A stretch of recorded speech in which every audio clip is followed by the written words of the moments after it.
Guys 3 ಪಾವು ಬೇಳೆ ತೊಗೊಂಡಿದ್ದೀವಿ ಒಬ್ಬಟ್ಟಿಗೆ. ಗಾಯ್ಸ್ ನೀರು ಕೊತ್ತ ಕುದೀತಾ ಇದೆ. ಇವಾಗ ಬೇಳೆ ಆ್ಯಡ್ ಮಾಡೋಣ. ಚೆನ್ನಾಗಿ ಕುದಿಸ್ಕೋಬೇಕು. ಬೇಳೆ ಮೆತ್ತಗಾಗಬೇಕು. ಮಾಡ್ಕೊಳಕ್ಕೆ ಭಾಗ್ಯಲಕ್ಷ್ಮಿ ವೀಟ್ ಫ್ಲೋರ್ ತೊಗೊಂಡಿದ್ದೀವಿ. ಸ್ವಲ್ಪ ಚಿರಟಿ ರವೆ ಆ್ಯಡ್ ಮಾಡ್ಕೊಳ್ಳಿ.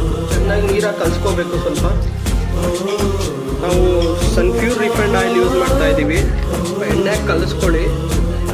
ಸ್ಟಾರ್ಟಿಂಗ್ ಸ್ವಲ್ಪ ನೀರಾಗಿ ಕಲಿಸ್ಕೋಬೇಕು. ಅದಾದಮೇಲೆ ಎಣ್ಣೆ ಹಾಕಿ ಕಲಿಸ್ಕೋಬೇಕು. ಇಷ್ಟು ಬೇಯಿಸ್ಕೋಬೇಕು.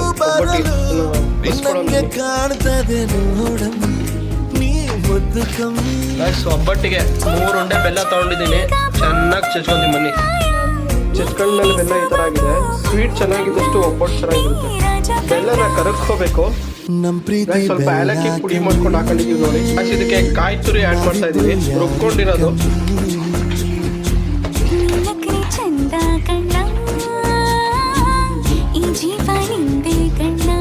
ಈ ಥರ ಕ್ಲೀನಾಗಿ ಮಿಕ್ಸ್ ಮಾಡ್ಕೊಂಡು ಸ್ವಲ್ಪ ಬೇಯಿಸ್ಕೋಬೇಕು. ಈಗ ಬೇಳೆ ಹಾಕೊಂಡಿದ್ವಲ್ಲ, ಈಗ ಅದನ್ನು ರುಬ್ಕೋಬೇಕು. ಈ ಥರ ನುಣ್ಣಗೆ ರುಬ್ಕೋಬೇಕು. ಒಬ್ಬಟ್ಟು ಮಾಡ್ಕೊಳಕ್ಕೆ ತವಾ ತೊಗೊಂಡಿದ್ದೀನಿ. ಸೆಂಟ್ರಲ್ಲಿ ಇಡಬೇಕು ಮೈದಾ ಒಳಗಡೆ. ಇದನ್ನ ಕ್ಲೀನಾಗಿ ಕವರ್ ಮಾಡ್ಕೋಬೇಕು. ಮೈದಾದಲ್ಲಿ ಬಾಲ್ ಥರ ಕವರ್ ಮಾಡ್ಕೋಬೇಕು. ಕ್ಲೀನಾಗಿ ತಟ್ಕೋಬೇಕು. ಒಬ್ಬಟ್ಟನ್ನ ರೌಂಡ್ ಶೇಪ್ ಬರಬೇಕು. ಗೈಸ್ ಒಬ್ಬಟ್ಟನ್ನ ಚೆನ್ನಾಗಿ ಬೇಯಿಸ್ಕೊಳ್ಳಿ. ಕ್ಲೀನಾಗಿ ತಕ್ಕೊಳ್ಳಿ. ಒಬ್ಬಟ್ಟು ಹೊಡೆದೋಗ್ಬಾರ್ದು. ಗೈಸ್ ಒಬ್ಬಟ್ಟು ರೆಡಿ ಆಗಿದೆ.